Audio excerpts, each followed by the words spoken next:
lève-toi dans la vie de mes enfants. Sabaoth, lève-toi dans ma famille.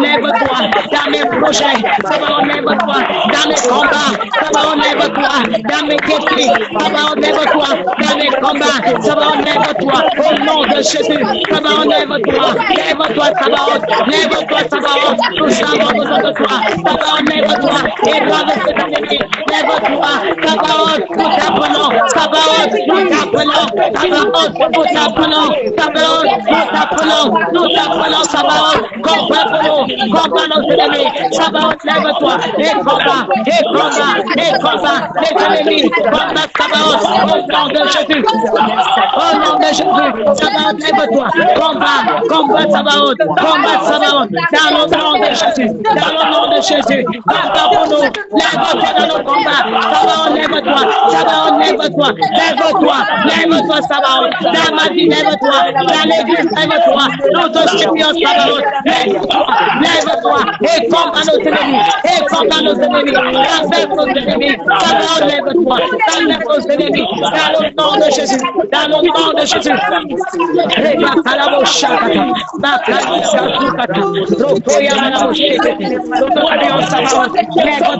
Nous te supplions, Sabaoth, combat, nous te supplions, Sabaoth, lève-toi, Sabaoth, combat, Sabaoth, combat, au nom de Jésus, au nom de Jésus, combat pour nous, lève-toi, Sabaoth, l'Éternel des armées, Jéhovah Sabaoth, Jéhovah Sabaoth, lève-toi, lève-toi, au nom de Jésus, lève-toi, au nom de Jésus, oui, en ce moment, dans le nom de Jésus.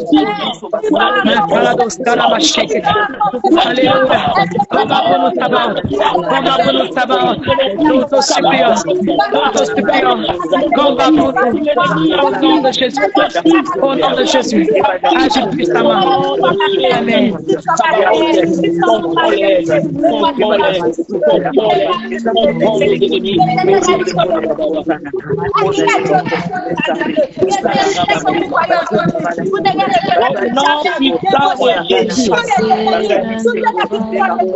Amen. Parce que je ne connaissais pas. Moi, je ne sais pas.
Gloire à celui qui libère. Gloire à celui qui accorde.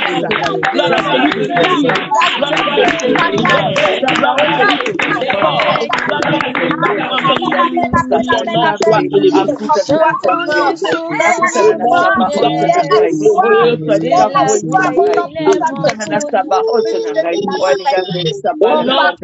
Amen, amen, amen. Amen. Au nom puissant de Jésus. Amen. La Bible dit dans le livre de 2 Timothée, chapitre 2, le verset 5, il est écrit, « Et l'athlète n'est pas couronné s'il n'a pas combattu selon les règles. » Je répète, « Et l'athlète n'est pas couronné s'il n'a pas combattu selon les règles. » La Bible nous parle ici dans un contexte où nous sommes appelés à combattre nos ennemis et nous devons respecter des principes afin d'obtenir la victoire. Une victoire ne s'obtient pas seulement parce qu'on part en guerre, non. Une victoire s'obtient parce qu'on se prépare. Une victoire s'obtient parce qu'on est sur ses séances. Une victoire se prépare parce qu'on s'est entraîné. Une victoire s'obtient plutôt parce qu'on connaît les règles. Lorsque tu ne maîtrises pas les règles, tu vas échouer. Et beaucoup de chrétiens, dans leur combat, ils échouent. Ils passent des moments de prière, mais ils ne voient pas la gloire de Dieu. Ils ne voient pas la puissance de Dieu. Ils ne voient pas la manifestation de ce qu'ils demandent à Dieu et ils sont étonnés parce qu'ils ne se préparent pas, parce qu'ils ne combattent pas parfois selon les règles. Dans chaque discipline, il y a des règles qui sont exigées. Alléluia. Dans chaque discipline, il y a des règles qu'il faut respecter. Donc ici, l'apôtre Paul était en train de parler à Timothée. Il était en train de parler en disant ici que l'athlète ne peut pas être couronné s'il n'a pas combattu selon les règles. Quelles sont les règles que Dieu veut que nous respectons afin d'entrer dans la victoire, afin d'obtenir ce que nous voulons? Dans ce deuxième épître à Timothée, l'apôtre Paul parle à son fils spirituel. Nous connaissons comment Timothée marchait. Nous connaissons comment Timothée était engagé. Nous savons comment Timothée était un homme qui se donnait vraiment à Dieu. Il lui a fait comprendre la vie chrétienne, comment les choses fonctionnent dans la vie chrétienne. Un soldat, un athlète, un laboureur, ici c'est quelqu'un qui doit respecter des règles pour obtenir de bons résultats. Donc il a donné l'image de l'athlète pour nous faire comprendre que dans chaque jeu, il y a des principes. Mais ça, il s'agit des jeux. Mais dans le combat où toi tu te trouves, dans le combat où moi je me trouve, dans le combat où nous nous trouvons, ce n'est pas un jeu. Soit il y a un mort, soit il y a un vivant. Alléluia. Si tu ne parviens pas à vaincre l'ennemi, c'est l'ennemi qui va te vaincre. Si tu ne parviens pas à prendre le dessus sur tes adversaires, ce sont tes adversaires qui vont prendre le dessus sur toi. Et le principe spirituel est simple.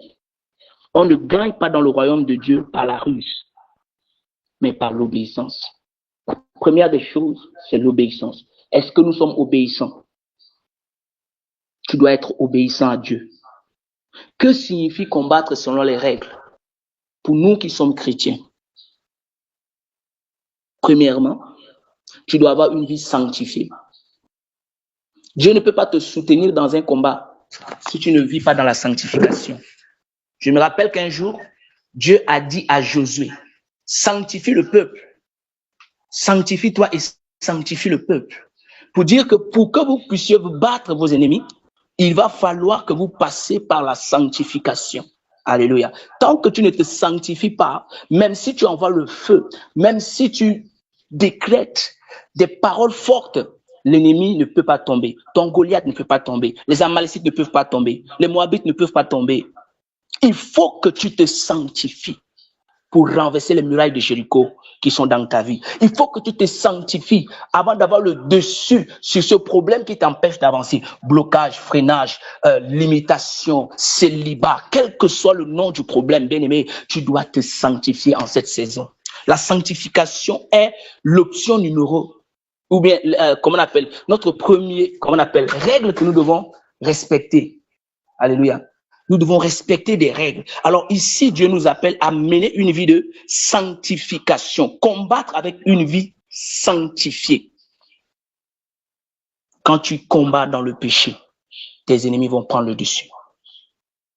Dans le livre de Psaume, chapitre 66, verset 18, la Bible dit, si je conçois l'iniquité dans mon cœur, le Seigneur ne m'aurait pas exaucé. Ça, c'est David qui parlait. Si je conçois l'iniquité dans mon cœur, le Seigneur ne m'aurait pas exaucé. Ici, on parle des règles en termes de quoi? Des règles en termes de pureté, en termes de repentance, en termes d'intégrité. Alléluia.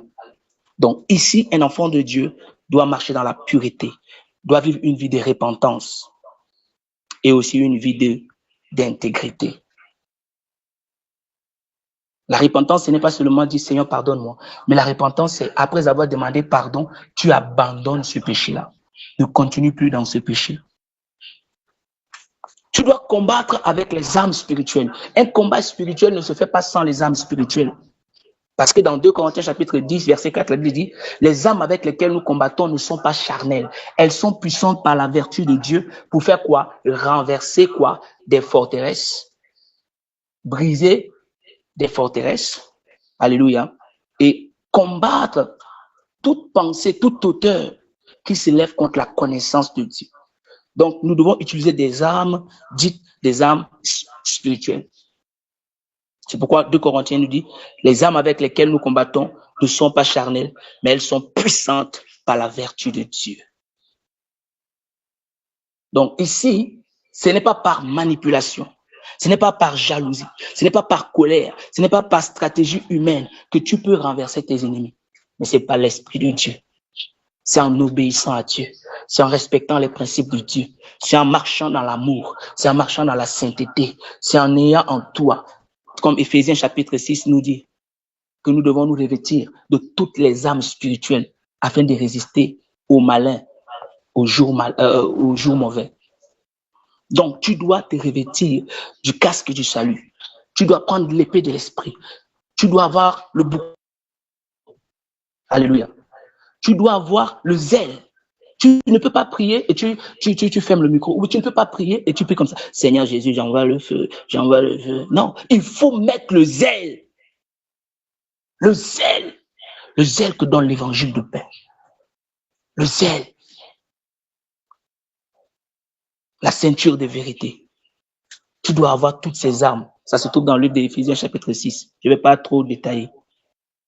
Parce que le temps ne nous le permet pas. Mais les armes que tu dois manifester, c'est la prière, la parole, le jeûne, l'autorité en Christ. Tu dois manifester ces armes afin d'avoir la victoire sur tes ennemis. Alléluia. Comment est-ce que tu combats tes adversaires? Est-ce que tu viens seulement et tu commences la prière? Est-ce que tu sais que même pour prier, ça se prépare? On prépare la prière dans la prière. Quand tu as un programme de jeûne, avant de commencer tes 3 jours de jeûne, tu dois prendre un jour spécialement, tu pries pour ces 3 jours de jeûne. Même la prière se prépare dans la prière. Avant de venir dans le cité de David, pour commencer la prière, est-ce que tu as prié que, Père, comme je vais venir prier là, je vais venir avec une onction fraîche, je vais venir avec une personne qui descend directement du ciel, avec un feu ardent. Est-ce que tu pries comme ça? Pourquoi? Parce que nos moments de prière sont attaqués. Peut-être tu ne le sais pas, mais quand tu es là actuellement, pendant que tu pries, tu as des attaques, mais tu ne le sais pas. Alors tu dois te préparer toujours. Même avant de lire la Bible, tu dois prier. Et quand tu pries, il faut utiliser des versets. Il faut utiliser la parole. C'est très important. Tu dois combattre sous l'autorité de Dieu. Et Dieu est spirituel. Dieu n'est pas charnel. Même David, il combattait toujours en consultant Dieu. Avant de combattre, il consulte Dieu. Les poursuivrai-je? Les atteindrai-je? Ce sont des questions que David posait à Dieu. Avant d'aller pour combattre, pour récupérer le butin, il demande d'abord l'avis de Dieu. Il ne se lève pas comme ça et puis il dit que je vais aller attaquer les hôtels, ceci. Non, il demande d'abord les stratégies. Il dit comment je dois fonctionner pour réussir dans ce combat. Et c'est ça le secret de David. Il parlait avec Dieu. Seigneur, voilà mes ennemis qui sont là. Est-ce que je dois les poursuivre maintenant ou bien je les poursuis à quel moment? Et il y a des heures que Dieu va te dire, lève-toi à telle heure. Parfois, Dieu te réveille à 4 heures. Tu dis que le sommeil est doux. C'est maintenant que tu tires le drap sur toi. Parfois, Dieu te dit, viens prier à 12 heures. Ah, tu dis que je suis trop fatigué. Non, à l'heure là, moi, je suis trop fatigué. J'ai trop travaillé. Dieu te dit, je te veux à telle heure parce qu'il y a un combat que tu dois livrer. Tu dis qu'en ce moment, Seigneur, je ne suis pas disponible. Et toi, tu viens au moment où tu veux. J'envoie le feu. Alors qu'on a déjà tout détruit. Bien-aimé, il faut que nous puissions fonctionner avec le Saint-Esprit. Il faut que tu fasses toutes choses avec le Saint-Esprit. Il faut que tu sois sensible au Saint-Esprit. Que le Saint-Esprit te révèle chaque détail de ta vie. Alléluia. Chaque combat dans ta vie. Et quand tu dois t'élever pour atteindre tes objectifs, ne combats pas dans le tas. Combat stratégiquement tes ennemis. Alléluia. Combat stratégiquement tes adversaires. Beaucoup de personnes stagnent. Non pas parce qu'ils ne combattent pas, mais parce qu'ils combattent sans direction divine, parce qu'ils combattent sans une orientation divine. Et quand tu combats sans une orientation divine, c'est comme quelqu'un qui a l'arme à main et qui tire partout. Comme dans certains films, on voit que quand on jette quelque chose, la personne commence à tirer parce qu'elle a peur. Elle tire seulement. Tu dois cibler ta cible. Tu dois localiser ta cible et tu dois l'atteindre au nom de Jésus. Quelle est ta cible en cette année? Quel est ton ennemi en cette année? Tu dois localiser là où il se cache. Même s'il se cache quelque part, même s'il est entré sous la terre, tu le localises et tu envoies des obus spirituels contre lui et il sort mourant au nom de Jésus. Il libère ta vie, il restaure ta vie parce que bien aimé, Dieu est avec toi. Dieu te donne la supériorité. Dieu te donne la victoire sur tes ennemis. Même s'il se cache où? Dieu les exposera afin que tu puisses les atteindre. En cette année, bien-aimé, tu dois dire à Dieu, Seigneur, je ne veux plus tirer n'importe comment. Je ne veux plus fonctionner n'importe comment. Je ne veux plus combattre n'importe comment. Je veux combattre avec orientation divine, avec direction divine, sous l'inspiration du Saint-Esprit. Alors tes victoires seront les plus meilleures. Alléluia. Que le Seigneur t'ouvre les yeux. Que le Seigneur commence à te révéler des choses cachées. Dans Deutéronome 29, la Bible dit, les choses cachées appartiennent à Dieu. Et les choses révélées sont pour nous et nos enfants. Que le Seigneur te donne de marcher par l'esprit, afin que tu combattes par l'esprit. Tu localises la source de ton problème. Qu'est-ce qui bloque ta vie depuis toutes ces années? Qu'est-ce qui fait qu'il y a freinage? Qu'est-ce qui fait que les choses n'avancent pas? Tu dois localiser, alléluia, ton problème afin de l'atteindre. Tu dois combattre également avec patience et discipline. Vous savez, souvent quand on commence la prière, une fois, deux fois, quand les choses ne changent pas, tu commences à te décourager. C'est quelle prière même que j'ai priée depuis 1 mois et il n'y a pas de résultat. Et Dieu n'aime pas le découragement. Dieu n'aime pas les murmures. Exemple, les enfants d'Israël qui étaient sortis de l'Égypte, qui partaient en Israël. Vous avez vu, Dieu avait un plan. Dieu avait entendu leur cri, n'est-ce pas? Dieu a dit que j'ai entendu le cri de mon peuple qui crie vers moi. Et il a envoyé son serviteur, le prophète Moïse. Il a dit, viens libérer mon peuple. Moïse est venu dans l'optique de les faire sortir de l'Égypte pour les amener sur une terre promise. Mais malgré que la volonté de Dieu était qu'ils aillent sur cette terre promise, est-ce que c'est tout le monde qui est entré là-bas? Tous sont morts, sauf la génération de Josué et de Caleb. Pourquoi?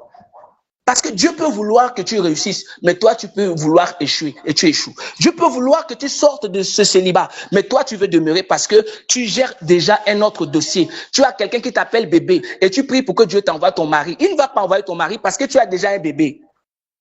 Tu as un bébé, tu as déjà ton chéri, tu as déjà quelqu'un que toi, tu t'amouraches et tu veux que Dieu te donne ton mari ne te va pas te localiser. Il faut que tu fonctionnes selon la volonté de Dieu. Tout ce que tu fais, tu dois faire selon la volonté de Dieu. Il faut être patient. La patience aujourd'hui est un problème dans la vie de beaucoup de chrétiens. On n'est pas patient. Dieu a promis, mais ça tarde. Pourquoi? Seigneur, mais tu m'as dit, mais regarde ma vie, je n'avance pas, je recule. Et pourtant, Dieu a une saison qu'il a arrêtée pour te visiter. On appelle la saison de la visitation. Quand cette saison arrive, personne ne peut bloquer ta vie. Quand cette saison arrive, les choses vont se matérialiser. Quand cette saison arrive, même si l'homme fort de ta famille veut se lever, même si c'est qui veut se lever, il ne peut pas te stopper, il ne peut pas te barrer la route, il ne peut pas t'empêcher d'entrer dans ta destinée glorieuse parce que ce que Dieu a prévu pour toi, dans son agenda, dans son calendrier spirituel, c'est ce qui va se matérialiser dans ta vie. Mais ce que Dieu attend de toi, c'est que tu aies la foi et que tu patientes, que tu te disciplines entre-temps.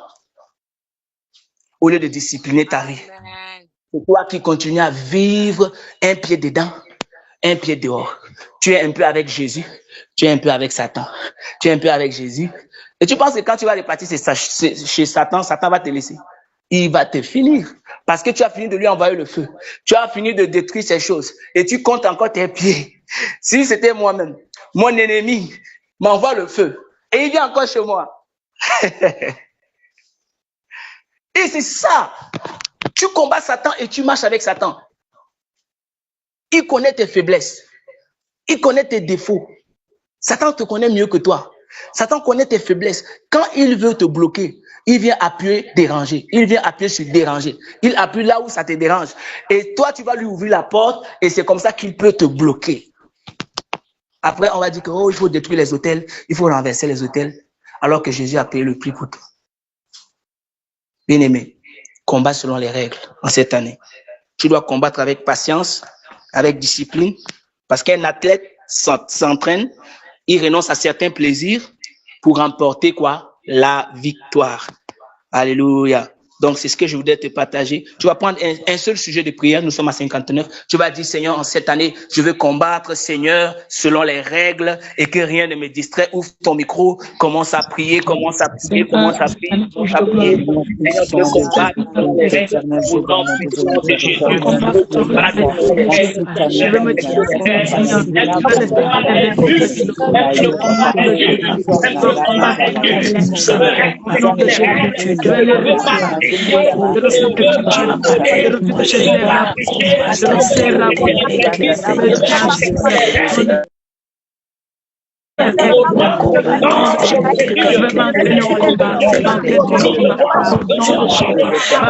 veux